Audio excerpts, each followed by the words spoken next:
Hello viewers, welcome to செய்திகள் வாசிப்பது channel. இன்னைக்கு நம்ம பணத்தை எப்படியெல்லாம் செலவழிக்கிறோம், அதில் வந்து ஒரு 7 வகை குறிப்பிடுறாங்க. இதில் நீங்கள் எந்த வகையை சேர்ந்தவங்க அப்படின்னு சொல்லிட்டு வீடியோவோட கடைசி வரைக்கும் பார்த்துட்டு கமெண்ட்ல மறக்காம சொல்லுங்க. காசும் தண்ணியும் கிட்டத்தட்ட ஒரே மாதிரி தான். சரி, இப்போ நம்ம தண்ணி எடுத்துக்கிட்டோம் அப்படின்னா புவியீர்ப்பு சக்தி, அதாவது கிராவிட்டியால் அது வந்து ரியாக்ட் ஆகும். அதே மாதிரி ப்ரெஷர், ஒரு அழுத்தம் கொடுக்குறோம் அப்படின்னா கீழே இருந்து தண்ணியை மேலே ஏற்ற முடியும். அதே மாதிரி ஒரு குறிப்பிட்ட வேகத்துக்கு ஒரு ப்ரெஷர் கொடுத்தோம் அப்படின்னா அந்த வாட்டரை வந்து நம்ம சேஞ்ச் பண்ண முடியும். அதே மாதிரி நடுவில் ஒரு அப்டக்கிள், இப்போ ஒரு அணை மாதிரி டேம் மாதிரி கட்டுறோம் அப்படின்னா அந்த தண்ணியை வந்து சேர்த்து வைக்க முடியும். கடைசியாக சேனலைஸ் பண்ண முடியும் தண்ணியை. இப்போ ஒரு தண்ணி வந்து ஒரே நேர்கோடா ஓடிட்டு இருக்கு அப்படின்னா அதை ஒவ்வொரு பிரான்ச்சா வந்து பிரிச்சு திசை திருப்ப முடியும். இதெல்லாம் வந்து தண்ணியோட கேரக்டரிஸ்டிக்ஸ். அதே மாதிரி காசுக்கும் சில கேரக்டரிஸ்டிக்ஸ் இருக்கு. அது என்னன்னு சொல்லி இப்ப நம்ம பார்க்கலாம். இப்ப நம்ம காசை எதனால செலவு பண்றோம் அப்படின்னு சொல்லி கேட்டகரைஸ் பண்ணீங்கன்னா, அத வந்து ஒரு 4 விஷயத்துல வந்து சுருக்கிடலாம். ஃபர்ஸ்ட் வந்து கிரீட், பேராசை. ஒண்ணு வந்து நமக்கு இல்ல, அது வந்து அடைஞ்சே ஆவணும் அப்படிங்கிற மாரி ஒரு பேராசை, அதுல செலவு பண்ணுவோம். அதுக்கப்புறம் இம்பல்ஸ். இது வந்து தூண்டுதல். இப்போ இன்னொருத்தர வந்து கம்பேர் பண்ணி அவர்கிட்ட இது இருக்கு, நம்ம கிட்ட இது இல்ல அப்படின்னு சொல்லி அந்த தூண்டுதல் பேர்ல வாங்குறது. அதுக்கப்புறம் பார்த்தீங்கன்னா, மணி எதுக்கு ஸ்பெண்ட் பண்றோம் அப்படின்னு பார்த்தீங்கன்னா, பயத்தினால. இப்போ ஃபார் எக்ஸாம்பிள் இன்சூரன்ஸ் மாரி ப்ராடக்ட்ஸ் எடுத்துக்கிட்டோம் அப்படின்னா, அது வந்து நம்ம ஹெல்த்த காக்குது, உயிர காக்குது. ஸோ ஹெல்த் மேல இருக்கிற ஒரு பயம்னாலயும், இல்ல ஒரு உயிர் மேல இருக்கிற பயம்னாலயும் தான் இன்சூரன்ஸ் மாதிரி ப்ராடக்ட்ஸ் மேல நம்ம வந்து காசு ஸ்பெண்ட் பண்றோம். அதுக்கு அடுத்து இமோஷன்ஸ். இமோஷன்ஸ்ல பல வகைப்படும். ஹாப்பினஸ், லவ், சேட்னஸ் இது எல்லாமே இருக்கு. இதனாலயும் தான் வந்து நம்ம வந்து காச வந்து ஸ்பெண்ட் பண்றோம். ஸோ இந்த மாரி இந்த ஃபேக்டர்ஸ்ல தான் வந்து காசு ஸ்பெண்ட் பண்றோம். அண்ட் நீங்க எவ்வளோ ஸ்பெண்ட் பண்றீங்க அப்படிங்கிறது வந்து, இதுல நீங்க எவ்வளோ இம்பாக்ட் ஆயிருக்கீங்கங்கிறத பொறுத்து தான் இருக்கு. சரி, இப்ப நம்ம கான்செப்ட்குள்ள வருவோம். காசு ஸ்பெண்ட் பண்றத 7 வகைப்படுத்தலாம்.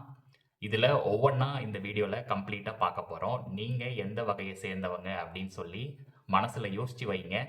யோசிச்சு வச்சுட்டு நீங்க இதுல எது சரியா பண்றீங்க, எது சரியா பண்ணல, எதுல இம்ப்ரூவ் பண்ணலாம் அப்படின்னு நினைக்கிறீங்க. ஏன்னா 2026 கூடிய சீக்கிரத்துல வரப்போகுது. ஜனவரியில இருந்து இதெல்லாம் நான் மாத்தணும் அப்படின்னு நினைக்கிறேன் அப்படின்னு நினைச்சீங்கன்னா, கமெண்ட்ல கண்டிப்பா சொல்லுங்க. இதுல முதலாவதா நம்ம பார்க்க போற ஸ்பெண்டிங் ஹேபிட் வந்து கஷர்ஸ் அப்படின்னு சொல்லுவாங்க. சரி, இத தமிழ்ல எக்ஸ்பிளைன் பண்ணோம் அப்படின்னா, இப்போ உதாரணத்துக்கு ஒரு டேப்ப வந்து ஃபுல் ஃபாஸ்ட்டா நம்ம தொறக்கிறோம் அப்படின்னா, தண்ணி அதுலருந்து பீச்சிட்டு அடிக்கும். அதே மாரி தான் இவங்க செலவு பண்றதும் இருக்கும். திடீர்னு அந்த இம்பல்ஸ்னால வந்து பயங்கரமா செலவு பண்ணுவாங்க. எதுக்கு செலவு பண்றாங்க அப்படின்னே தெரியாது. அதுக்கப்புறம் காசு செலவாயிருச்சேன்னு அதுக்கப்புறம் தான் யோசிப்பாங்க. உதாரணத்துக்கு இப்ப மார்க்கெட்ல ஒரு புதுசா ஒரு ஃபோன் வந்திருக்கு, இல்ல ஐஃபோன் வந்திருக்குன்னே நெனைப்போம். அத வந்து வாங்கியே ஆவணும். அவங்களுக்கு என்ன அப்படின்னா, இன்ஸ்டன்ட் கிராட்டிஃபிகேஷன் தான் வந்து அவங்களோட ஸ்ட்ரெங்த், வீக்னஸ். வாங்குனதுக்கு அப்புறம் தான் கடைசி யோசிப்பாங்க, "ஐயோ! நம்மகிட்ட காசு இல்லையே!" அப்படிங்கிற ஒரு சூழ்நிலைக்கு வருவாங்க. அடுத்ததா நம்ம பார்க்க போற மனி ஸ்பெண்டிங் ஹேபிட் சிப்பர்ஸ் அப்படின்னு சொல்லுவாங்க. உதாரணத்துக்கு சொல்ல போனோம்னா, உங்க கையில ஒரு சூடான காஃபி குடிக்கிறோம் அப்படின்னா, அத ஒரே கல்ப்ல நீங்க அடிக்க முடியாது. சிப் பண்ணி தான் குடிப்பீங்க. அதே மாதிரி தான் இவங்களும் அவங்க மணிய வந்து கொஞ்சம் கொஞ்சமா தான் செலவு பண்ணுவாங்க. அந்த செலவு பண்றதுக்கு முன்னாடி நெறைய யோசிச்சு வேல்யூவ கம்பேர் பண்ணி, அதுக்கப்புறம் தான் வந்து இவங்க ஒரு பர்ச்சேஸ மேக் பண்ணுவாங்க. இவங்க இப்படி யோசிச்சு ஒரு பொருள வாங்குறதுனால, இம்பல்ஸ்னால இவங்க ட்ரிகர் ஆக மாட்டாங்க. அதாவது எந்த ஒரு தூண்டுதல்ல வந்து இவங்க செலவு பண்ண மாட்டாங்க. இவங்களோட ஸ்ட்ரெங்த் என்ன அப்படின்னு சொல்லி பார்த்தீங்கன்னா, ஜட்ஜ்மென்ட். டைம் எடுத்து தான் பண்ணுவாங்க. வீக்னஸ் என்னன்னு பார்த்தீங்கன்னா, ரொம்ப ஓவர் திங்கிங். இப்போ அவங்க வந்து நெறைய ஆப்ஷன்ஸ் பார்த்து அதுக்கப்புறம் வாங்குறனால ஓவர் திங்க் நெறைய பண்ணுவாங்க. இதனால என்ன நடக்கலாம் அப்படின்னா, லைஃப்‌க்கு தேவையான ஒரு சில பர்ச்சேஸ வாங்குறதுக்கு கூட கொஞ்சம் டிலே பண்ணி தான் வாங்குவாங்க. உதாரணத்துக்கு இன்சூரன்ஸஸ், ஹெல்த் இன்சூரன்ஸ் ஆகட்டும், டெர்ம் இன்சூரன்ஸ் ஆகட்டும், இல்ல வெஹிக்கிள் இன்சூரன்ஸ் ஆகட்டும், இதையுமே அவங்க வந்து யோசிச்சு வாங்குறனால, இந்த டிலேனால அவங்களுக்கு ஏதாவது ப்ராப்ளம் வர வாய்ப்புகள் இருக்கு.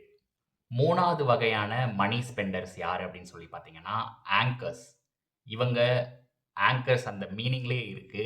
இவங்க எப்படி ஒரு போட்ல ஒரு நங்கூரத்த கீழ இறக்கி, அந்த போட்ட எப்படி ஸ்டேபிளா வச்சிருக்குமோ, அதே மாரி தான் இவங்க. மணி ஸ்பெண்டிங்ல ரொம்பவே ஸ்டேபிளா இருப்பாங்க. சிம்பிளா சொல்லணும் அப்டின்னா, இவங்க ரிஸ்க் எடுக்கறக்கு ரொம்ப பயப்படுவாங்க. ஏன்னா, சைக்காலஜில சொல்லுவாங்க, இப்போ உங்க ரூ. 100 வந்து ரூ. 200 ஆகுது அப்டின்னா, அதுல கிடைக்கிற சந்தோஷத்தோட, இப்போ உங்க ரூ. 100 ரூ. 50 ஆகுது அப்டின்னா, அதுல கிடைக்கிற வலி தான் வந்து ரொம்ப அதிகம். இத வந்து கரெக்ட்டா புரிஞ்சுக்கிட்டவங்க தான் வந்து இந்த ஆங்கர்ஸ். இவங்க அதனால ரிஸ்க் எடுக்க மாட்டாங்க. இவங்க பண்ற இன்வெஸ்ட்மென்ட்லாம் பார்த்தீங்கன்னா, எஃப்டி, ஆர்டி, அதுக்கப்புறம் கோல்டு, இதுக்கப்புறம் நம்ம ரியல் எஸ்டேட்ல ஏதாவது ஒரு லேண்ட் வாங்கிக்கலாம் அப்படிங்கிற மாரி ஒரு சேஃபான பெட்டே எடுப்பாங்க. ரிஸ்க் அந்த மாரி ஸ்டாக் மார்க்கெட்ஸ் பக்கம், இல்ல நம்ம ஏதாவது ட்ரேடிங் பண்ணோம், அந்த மாரி ரிஸ்க்லாம் வந்து இவங்க எடுக்கவே மாட்டாங்க. இது ஒரு டைப் ஆஃப் மனி ஸ்பெண்டிங். ஆங்கர்ஸோட ஸ்ட்ரென்த் என்ன அப்படின்னு சொல்லி பார்த்தீங்கன்னா, சேஃப்டி. ஆனா, இவங்களோட வீக்னஸ் என்னன்னு பார்த்தீங்கன்னா, ரொம்ப சேஃப்டி பார்த்து ஒரு சில ஆப்பர்ச்சுனிட்டீஸ் எல்லாம் மிஸ் பண்றதுக்கு கூட நெறைய வாய்ப்புகள் இருக்கு.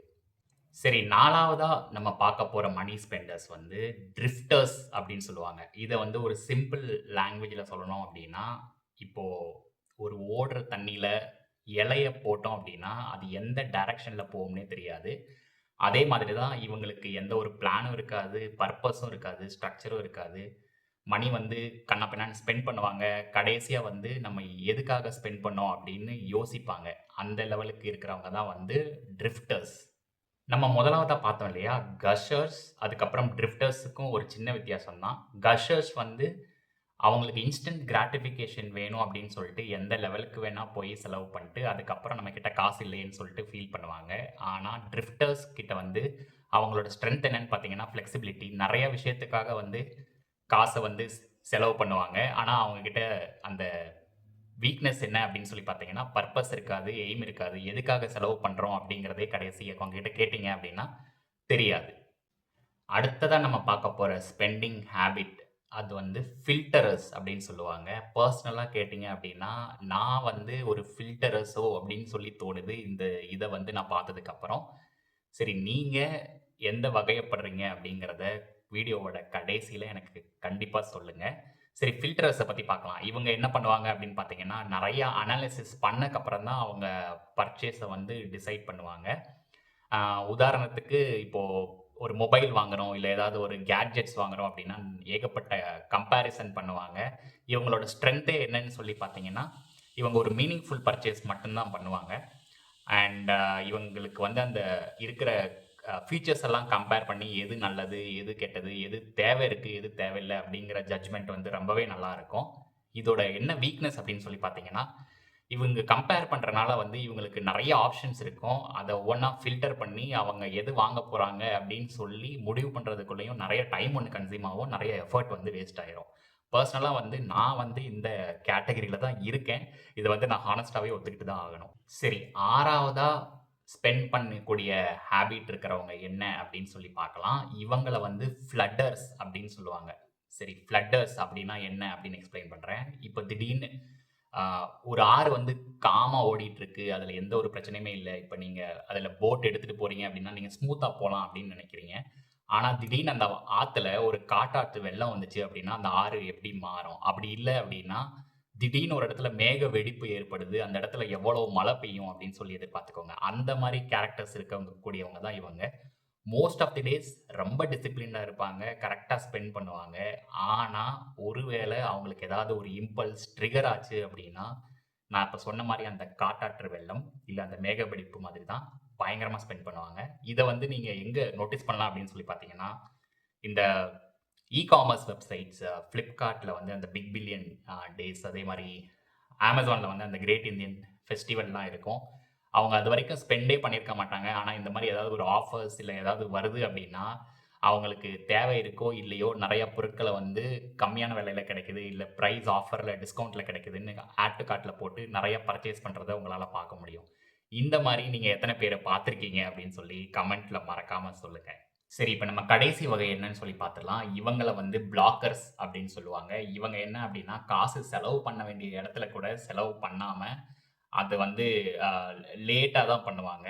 ஆ இது வந்து "வந்த பின் காப்போம்" அப்படின்னு கூட சொல்லலாம். இவங்க என்ன பண்ணுவாங்க அப்படின்னு சொல்லி பார்த்தீங்கன்னா, இப்போ இஎம்ஐ டியூ இருக்கு, இல்ல பில்ஸ்க்கு ஏதாவது டியூ இருக்கு அப்படின்னா, இதெல்லாம் வந்து அந்த பாஸ்ட் டியூ ஸ்டேஜ்க்கு போனக்கு அப்புறம் தான் வந்து கட்டவே ஆரம்பிப்பாங்க. இவங்களோட ஸ்ட்ரென்த் என்ன அப்படின்னு சொல்லி பார்த்தீங்கன்னா, இவங்களுக்கு எந்த ஒரு இம்பல்ஸ் அதாவது தூண்டுதல் இருக்காது. எந்த ஒரு பேராசை இருக்காது.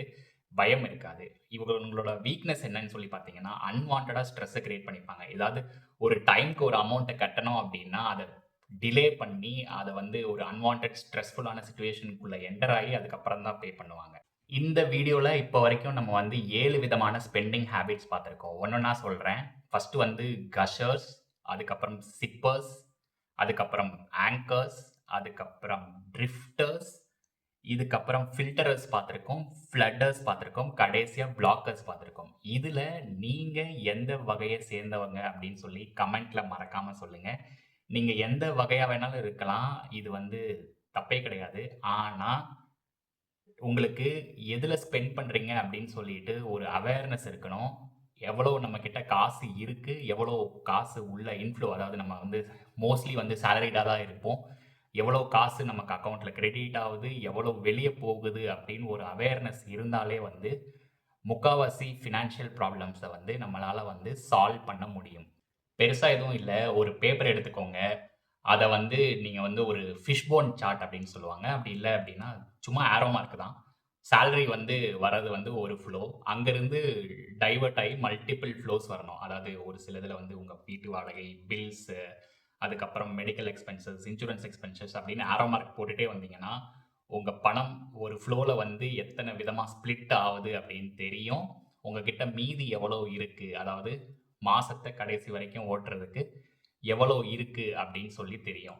அந்த இன்ஃப்ளோ, அவுட்ஃப்ளோவ நீங்க கரெக்ட்டா புரிஞ்சுக்கிட்டாலே வந்து, உங்ககிட்ட மீதி எவ்வளோ இருக்கு, அதுக்கேத்த மாரி லைஃப்ப பிளான் பண்ணி, மந்த்த பிளான் பண்ணி நீங்க மூவ் பண்ண முடியும். ஐ ஹோப் இந்த வீடியோ உங்க எல்லாத்துக்கும் பிடிச்சிருக்கும்னு நெனைக்கிறேன். பிடிச்சிருந்தது அப்படின்னா, லைக் பண்ணுங்க. வீடியோவ வந்து உங்க ஃபிரெண்ட்ஸ் அண்ட் ஃபேமிலீஸ் கிட்ட ஷேர் பண்ணுங்க. அதே மாரி சேனலுக்கு மறக்காம சப்ஸ்கிரைப் பண்ணுங்க. மேலும் ஒரு வீடியோல உங்க எல்லாத்தையும் வந்து சந்திக்கிறேன். அதுவரைக்கும் பாய்.